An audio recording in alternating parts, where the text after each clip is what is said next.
يسعد مساكم أحبة المشاهدين وين ما تكونون، نلتقي بكم مع حلقة جديدة من برنامجكم برنامج شباب عراقي. كل الحب لقوات جيشنا الباسل وهو يطرد فلول الظلام من أرض الأنبار، يا رب يرجعون بالسلام إن شاء الله. هذا الفضل فضل سواعدنا الأبطال وأيضا بدعاء أمهاتنا، وإن شاء الله يا رب يحميهم، وإن شاء الله نشوف مناطق أخرى يتم تحريرها. مساء الخير عائشة ميلاد. ان شاء الله يا حيدر، ويسعد مساءك يا حيدر ويا اثير. يسعد مساكم مشاهدينا ومتابعينا وين ما تكونون بحلقه جديده من برنامج شباب عراقي. اكيد ذكر حيدر انه هو انتصارات قواتنا المسلحه وحشدنا الشعبي، واكيد هذه ما نقدر ننكرها ولا ننكر شيء من افضلهم علينا. واحنا بهذه الانتصارات اللي قدمها قواتنا المسلحه وحشدنا الشعبي نحتفل وياكم بقدوم السنه الجديده سنه 2016. يا رب تكون سنه امن وامان على كل العراقيين، يا رب تكون سنه خير وبركه، يا رب تكون سنه مليئه بالافراح والمسرات، يا رب تكون سنه تبعد السوء من قلب كل عراقي ان شاء الله. يا رب احنا من برنامج شباب عراقي ندعو لهذا الشيء، وان شاء الله ربنا يستجيب هذا الشيء. هسه نمسي على اثير. يا هلا ميلاد، يا هلا بحيدر، شلونكم؟ شنو اخباركم؟ يا رب بخير. مشتاقين لك. تمام، زينين انتم؟ زينين. اذا انتم زينين انا زين اكيد.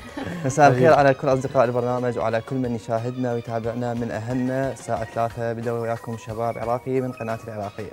طبعا تحيه حب وامن وامان على كل عراقنا الحبيب ان شاء الله من شماله الى جنوبه، بمناسبة ذكرى أعياد الميلاد وقدوم رأس السنة الميلادية 2016.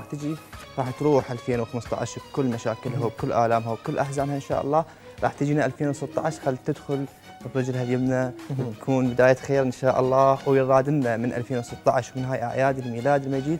خلونا نتوحد، خلونا ننجمع، كلنا عراقنا محتاج هاي الجمعة، كل الطوائف وكل الأديان. خلونا نتوحد حتى نطرد فلول داعش الارهابي وكل من يعاونهم حتى يمسون العراق او يمسون سمعه العراق او يمسون امن العراق. لكن اذا توحدنا واذا انجمعنا واذا صرنا ايد واحده مثل ما يصير اليوم بالقوات الامنيه والحشد الشعبي والقوات المسلحه، الكل ايد واحده في ضرب داعش. خلي احنا ايضا همينا نجتمع ايد واحده وندعي لهم وندعمهم ونكون لهم سند، وان شاء الله 2016 سنة خير يا رب. إن شاء الله يا رب. هذا دعاء ودعاء أثير ودعاء كل أصدقائنا من خلال برنامج شباب عراقي.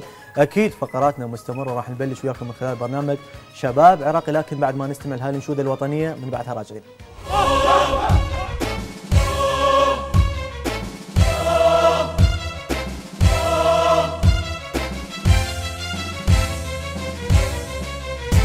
يوم نصفي الحساب داعش ويا الإرهاب، يوم نصفي الحساب داعش ويا الإرهاب، نحرقهم سوية حافظ على الهوية، نحرقهم سوية حافظ على الهوية، حقيني الطلاب حقيني الطلاب. يوم نصفي الحساب داعش ويا الإرهاب، يوم نصفي الحساب داعش ويا الإرهاب، نحرقهم سوية حافظ على الهوية، نحرقهم سوية حافظ على الهوية، حقيني الطلاب حقيني الطلاب.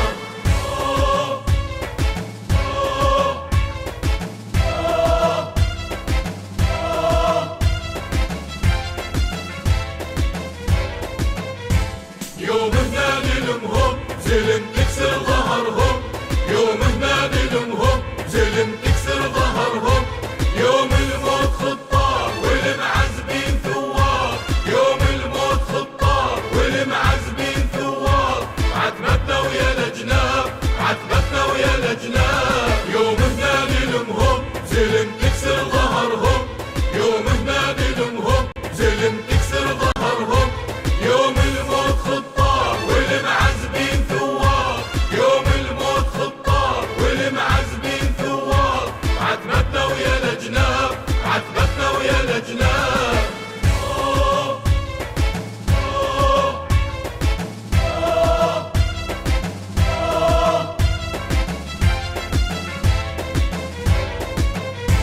دول الغرقة والناس بديهم قطعة والراس، دول الغرقة والناس بديهم قطعة والراس، حاسبهم على الدم للم قطعانهم لم، حاسبهم على الدم للم قطعانهم لم، بعد ما يفيد العتاب بعد ما يفيد العتاب. دول الغرقة والناس بديهم قطعة والراس، دول الغرقة والناس بديهم قطعة والراس، حاسبهم على الدم للم قطعانهم لم،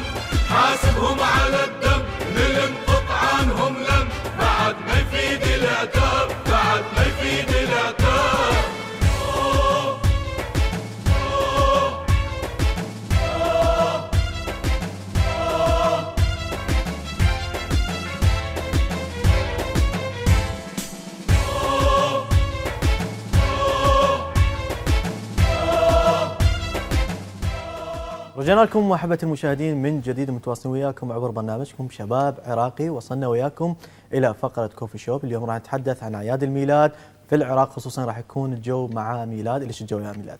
شكرا لك يا حيدر. خلينا أعرفكم ضيفنا لهذا اليوم. ضيفنا لهذا اليوم هو القس فائز، قس كنيسة مار جيورجيوس. حضرة القس مساء الخير. مساء النور واهلا وسهلا بكم. اهلا وسهلا بك. مساء الخير عليك حضرتك. ميلاد حيدر أثير. مساء الخير واهلا وسهلا. مساء الخير. شكرا. شكرا لك ولحضورك. طبعا بالبداية حضرة القس، شلون نشوف أعياد الميلاد واحتفالاتها بظل الانتصارات اللي نشهدها الآن؟ طبعا هي كانت بشرى يعني جدا سارة، فرحنا بها كثيرا، تزامنت مع أعياد الميلاد بتحرير الرمادي وخروج هذه الفئة الداعشية المجرمة من محافظة الأنبار، وهذا ما كنا نتطلع إليه، وكلنا ثقة أنه سوف يتحرر كل شبر بالكامل في العراق إن شاء الله. طيب حضرة القس، العراق بلد متحاب ومتجانس، بس قوى الظلام حاولوا أنه تفريقه وفشلت. شنو الرسالة اللي تحب توجهها للعراقيين؟ أكيد قوى الظلام سوف تفشل، لأنه لا يحق إلا الحق.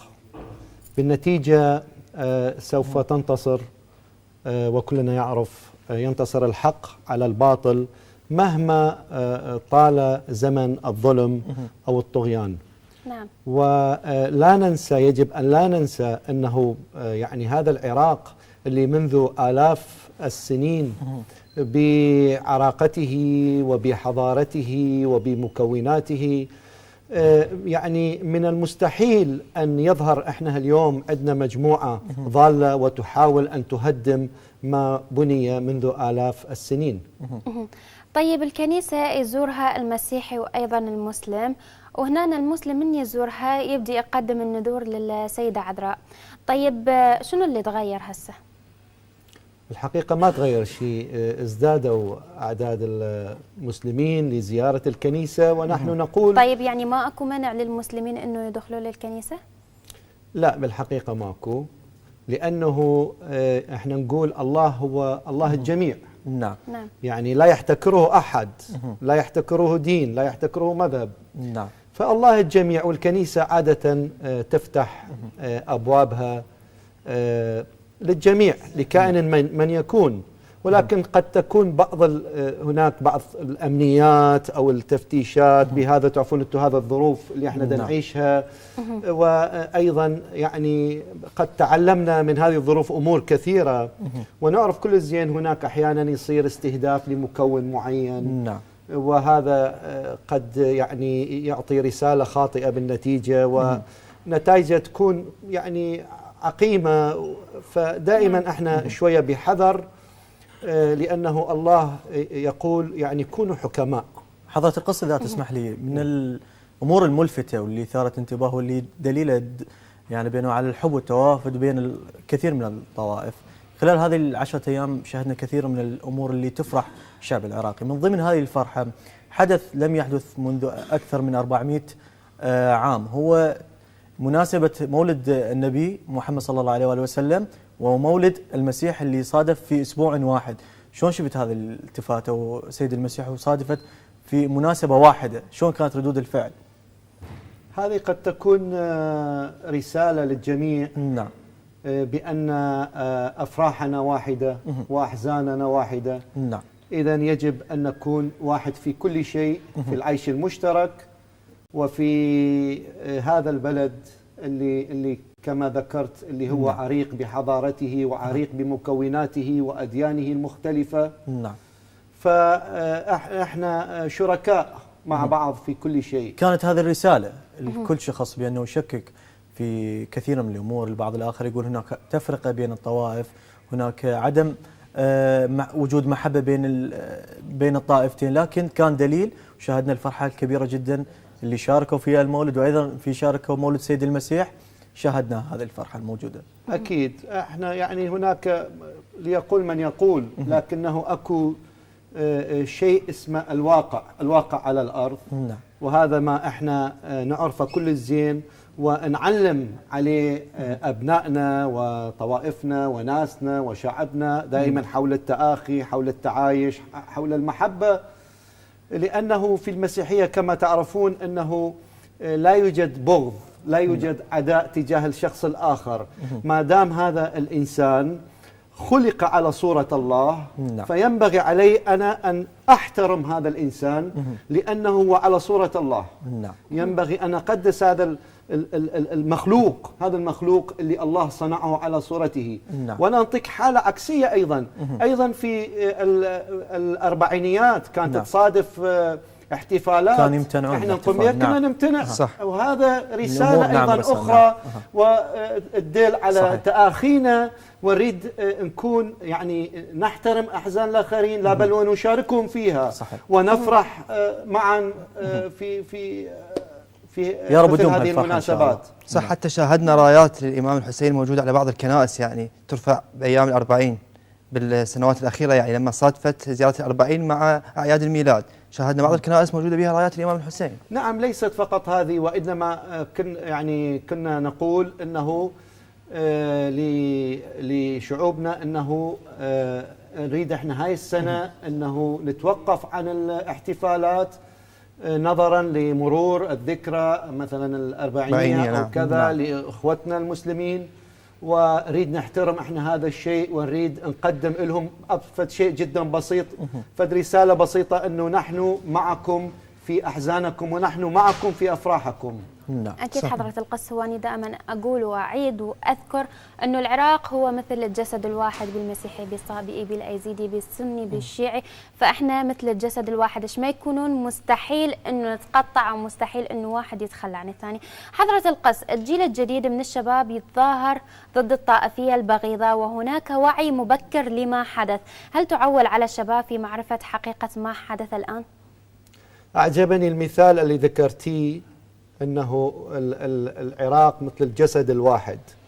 إذا أخذنا إحنا الجسد الواحد نشوف أنه لا يمكننا أن نستغنى عن إيد، ولا يمكنني أن أستغنى عن عين، ولا عن إذن، ولا عن رجل. أنا أحتاج أن أكون كامل في كل هذه الأعضاء اللي تمثل الجسد الواحد. ونشوف أنه الرأس هو الكنترول أو هو الذي يدير هذا الجسد، اللي أنا إذا أريد أقرب هذا المثل أقول أنه العراق الرأس، ونحن أعضاء في هذا الجسد، أي أعضاء ومجتمعات وقوميات وأديان في هذا الجسد. أما بخصوص السؤال أنه بخصوص الشباب، أنه يعني أنا أريد أقول بالبداية أنه هذه غيمة سوداء اليوم موجودة على العراق، لكن هذا ليس يعني النهاية، بل ممكن أن يكون بداية لنا بشكل أفضل. ممكن أن يكون هذا اللي حدث. احنا عندنا آية جميلة في الكتاب المقدس تقول كل الأمور تعمل معا للخير للذين يحبون الله. يعني الله راح يحول كل الأمور وإن كانت سيئة هي للخير. قد يكون هذا ما حدث هو قربنا أكثر وشوفنا احتياجنا احنا واحدنا للآخر. شلون أنا أحتاجك شفتني بهذا الظرف وأنت تحتاجني إذن في هذا الظرف. قد يكون أنه الذي ينتظرنا أفضل من الذي يعني عبر علينا أو الذي مر. أكيد إحنا نحتاج إلى توعية ونحتاج إلى اهتمام في الشباب في شبابنا، ونحتاج أن نوفر لهم أمور كثيرة. حقيقة الكنيسة تهتم كثير بمجموعة الشباب، لأنه يعني هذا هو المستقبل، هذا هو اللي راح يصنع يمكن ما احنا اللي عجزنا أن نصنعها اليوم راح نحقق من خلاله. نعم من خلاله. فالكنيسة كثير هي يعني تهتم بالشباب وفكرهم وثقافتهم وتدعمهم. واحنا شبابنا ايضا يعني هم تلقيهم اجتماعيين من خلال يعني نوفر لهم أجواء اجتماعية ونوفر لهم هذا كله يرفع من مستواهم. أيضا إحنا دائما في تعليم مستمر حول أنه كيف أنا أتقبل الآخر وكيف أعيش مع الآخر، لأني أنا يعني في مكان مشترك، أنا أحتاجه وهو يحتاجك، وهذا صديقك وأنت صديقه. فهذه كلها أمور ثقافية ينبغي إحنا أن نزرعها اليوم بالشباب، وفي حتى ويا مع الطفل أيضا. يعني إحنا عندنا هذه التجربة أن شلون أخليه متآخي مع الآخر وشلون أخليه يحب الآخر. هذه كلها بذرة إحنا اليوم بدنا نزرعها. قد أنا ما أشوف الثمرة اليوم، لكنه في المقابل في المستقبل راح يجون الناس يلمسون هذا الزرع وثمرة هذا الزرع. طيب حضرة القس، هل هناك منظمات إنسانية عملت في العراق في تقارب الأديان؟ نعم، هناك يعني الكثير من المنظمات الإنسانية التي عملت في العراق والتي ما زالت تعمل، لكنه يعني أنا برأيي ما أريد أن أقوله أنه نحن متقاربين، يعني نحن لا نحتاج اليوم، لكنه هذا جيد إذا كان من يقاربنا أكثر، لكن احنا نحتاج فقرة واحدة فقط لكي ما ينجح عمل المنظمة أو لكي ما أنا أنجح مع الآخر. نحتاج إلى المحبة، أحتاج أن أحب الآخر، لا أن أكفر الآخر، لا أن أهين الآخر، لا أن أضطهد الآخر. كيف أنا راح أقوم بهذه الأمور وبنفس الوقت أطالب بمعايشة معي؟ كيف راح أتعايش مع مثلا الذي ظلمني والذي اضطهدني والذي كفرني، كفر ديانتي لا، نحتاج إلى نقطة واحدة، كلمة واحدة، وهي كبيرة جدا في المعنى، المحبة. جائز نحتاج إلى حوار ثقافة الأديان، أنه كل دين لازم يفتهم الدين الآخر وشنو الرسالة اللي إجى عليها. والأخير مثل ما ذكرت كنا نرجع إلى رب واحد اللي هو أرسل الرسل إلى الأديان المختلفة، لكن علينا أن نعي ونفهم أنه أكو ثقافة بين الأديان، لازم واحد يفتهم الثاني.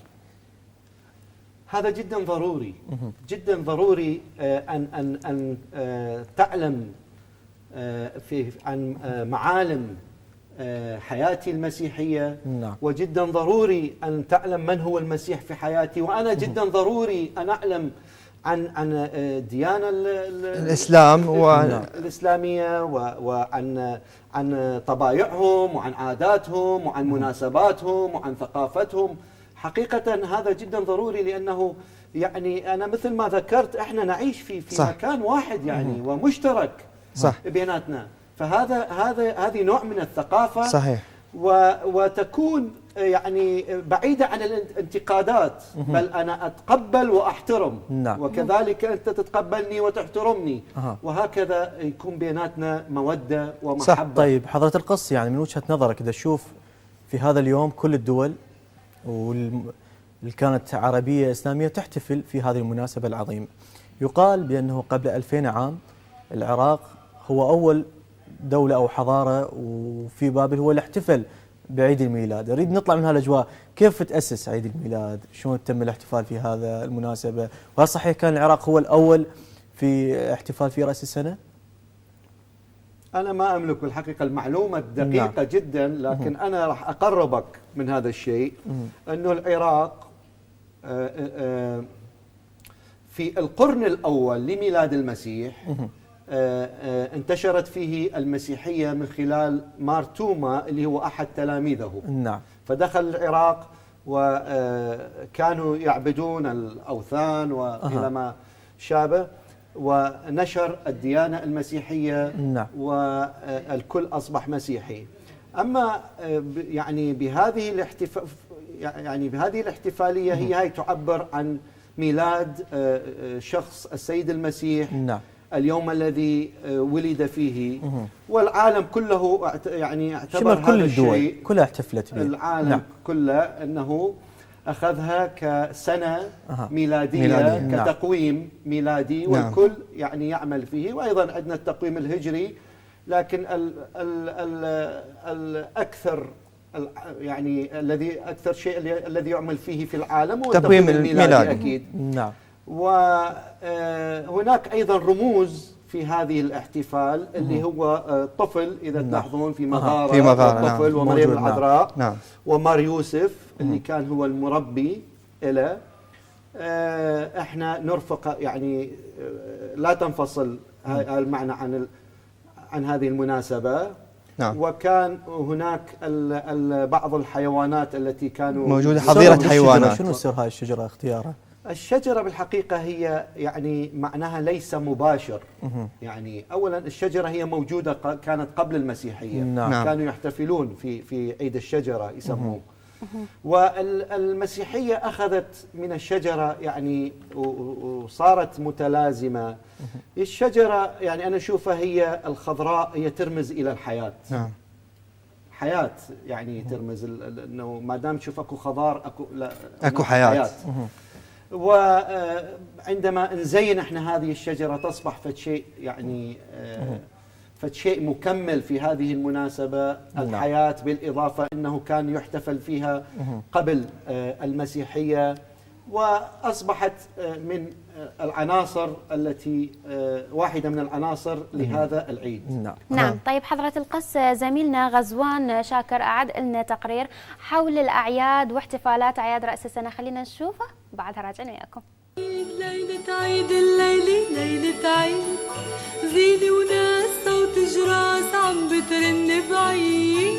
ليلة عيد ليلة عيد الليلة ليلة عيد، صوت ولادة يا بجداد وبكرة الحب جديد. ليلة عيد ليلة عيد الليلة ليلة عيد، زينة وناس صوت جراس. الحفل كان كلش حلو.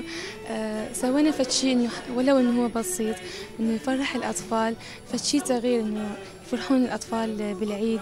بابا نوئيل اكثر شيء يحبوا الاطفال هو بابا نوئيل وهدايا، فشي يغير بالطفل يعني انه يحب بابا نوئيل، يحب العيد اللي هو بيه. انه نعرف انه هنا ما عندنا هواي احتفالات وهاي اشياء، فالطفل كلش يحب هاي الاشياء.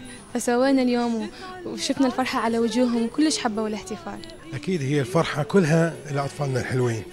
فهاليوم إحنا من نقدم وردة أو نقدم هدية كل واحد يعني من عند المحبوبته، أكيد هذا في الشيء راح يفرحها. لعد شلون راح تكون الفرحة لما نقدم لأطفالنا الهدايا ويجي بابا نوئيل والفرحة الكبيرة، أكيد راح تكون فرحتهم أكبر وأعظم. المع مثل الياقوت كيف جبتي عالدار، تلج شرايط وقمار، ومين اللي جاي بعيد وعم بيرش مواعيد، يدق بواب الناس ويمشي والخير علينا يزيد. ليلة عيد ليلة عيد الليلة ليلة عيد، زينة وناس صوت جراس عم بترن بعيد. ليلة عيد الطفولة يعني تجديد الروح، هو مو بس هم الأطفال، يعني إحنا نفسياً يعني ثقة بالنفس. هو يعني ميلاد المسيح هو ميلاد السلام.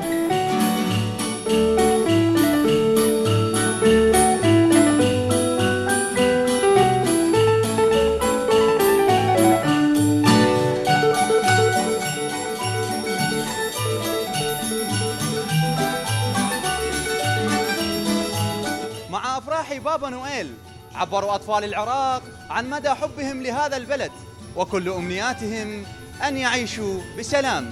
لقناة العراقية، غزوان شاكر، بغداد. شكرا لك غزوان على هذا التقرير، واكيد رجعنا وياكم ويا ضيفنا لهذا اليوم قس فائز. حضرة القس، لاحظت هذه الكنيسة ولاحظت اكو روضة، عندك روضة حدثنا عنها. نعم، الروضة موجودة في الكنيسة، واللي هي نفس الروضة اللي ونفس الأطفال اللي طلعوا قبل قليل في الشاشة. هذه الروضة تأسست في 2011 وإحنا حقيقة بذلنا وحطينا كل خبرتنا وكل طاقتنا في هذه الروضة لكي ما تكون مميزة. حقيقة يعني نريد التميز، يعني نحب التميز، تكون مميزة في التعامل مع الطفل، في الأسلوب الصحيح. الأسلوب الصحيح شلون نتعامل مع الطفل، ولهذا نشوف أنه يعني عملنا هو صعب مو سهل، لأنه لازم تكون عندنا كوادر أيضا تقوم بهذا الشيء الصعب، تعمل معنا. والروضة جدا ناجحة وهي حاليا يعني. طيب حضرة القس، هذه الروضة بس خاصة للمسيحيين لو للكل؟ يعني إذا سوينا إحصائية في الروضة يطلع عندنا من كل 100 طفل 99 مسلم وواحد مسيحي. ما شاء الله. حلو. هو هذا التلاحم بين المسيحيين، هو هذا الجسد الواحد اللي أقوله. الكنيسة جمعت المسلمين وأيضا المسيحيين، هم أصلا أخوان، وعلمتهم على أنه ماكو تفرقة، ماكو طائفية، ماكو شيء ملفت هذا اليوم، شيء ملفت وبين الأطفال خصوصا. نعم. هو من الطفل تبدي يا ميلاد، واكيد راح تصعد للشباب وراح تصعد للاجيال الجايه. وذكر حضرة القس انه اكثر من مناسبه احتفلتوا بالاربعينيه ولا باعياد الاسلام، والاسلام كذلك كل اغلب المسلمين اليوم بواحد ولا بميلاد السيد المسيح راح يحتفلون وراح يكونون متضامنين مع اخوانهم المسيحيين. طيب بدك تحدثني على الاجواء او الطقوس الخاصه بليله 24 على 25، كيف هي تكون يعني بالكنيسه بالاخص، يعني ولو انه مختلفه من كنيسه لكنيسه. بعض الكنائس عندهم ميلاد السيد المسيح يوم 24 على 25، البعض اعتقد 1 الى 7/1، اكو هيك شيء يعني مختلفه حسب الكنائس. يعني هذه الاختلافات هي ليست مهمه كثيرا في عقيدتنا او في حياتنا المسيحيه، لانه هذه تعتمد على التقويم الشرقي والتقويم الغربي، وهناك حسابات فرق ايام بين التقويمين، فرق الايام وفرق يعني حتى اللحظات يمكن ان يكون، وحتى الدقائق من كل سنه فنشوف انه يزحف. يعني هو فد موضوع طويل وشائك، لكن انا انطيتك فد فكره يعني. طيب حضرة القس، اريد افهم من خلالك، هل نحتاج بابا نويل فقط في راس السنه بالنسبه للعراق؟ يعني يا ريت له يوميا يجينا، ما عندنا مشكله احنا، لكنه احنا يعني نقول ولو مره في السنه يعني هذا الشيء احنا نعمله، حتى ان احنا الطفل اكيد لازم يكون يوميا سعيد، يوميا فرحان حتى يقدر يستمر في حياته يعني. والطفل تعرفون هو ميال للسلام وميال للمحبه وميال للفرح وميال للغفران، ايضا للغفران ميال، للتسامح ميال. صح. الطفل ما يعرف يعني الامور الحقد والعداوات فاحنا كثير يعني نريد ننمي هذه الميول ونشجع هاي الميول بحيث تستمر. وهذا يعني احنا كثير نركز عليه ايضا بالروضه، عن اثنين مثلا شلون واحد من يضوج من الثاني شلون لازم يصالحه ويقول له اعتذر انا متاسف ويبوسه من راسه ولا. وهذا فد شيء راح يبقى في داخل الطفل، وان كان اكو يعني بعض الآباء مثلا بكذا يعلمون الطفل صير سبع تاخذ حقك بيدك، اللي يضربك بكذا تضربه مرتين، تصير سبع لا تصير جبان.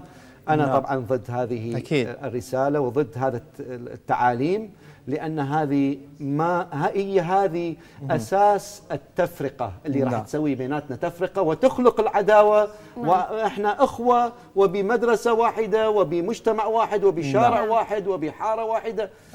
فالموضوع ليس انه انا اكون سبع لما اريد بهذا الشيء، لا تقاوموا الشر بالشر، يعني ما يصير انا اقاوم الشر بالشر، خلي اقاومه بالخير. نعم.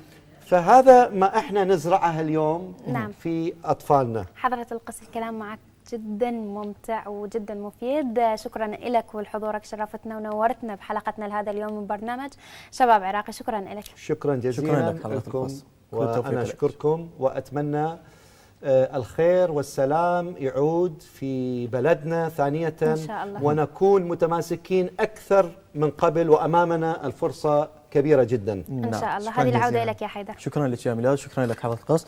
أحبتي المشاهدين متواصلين وياكم، لكن نروح فاصل قصير ومن بعد على خير نتواصل.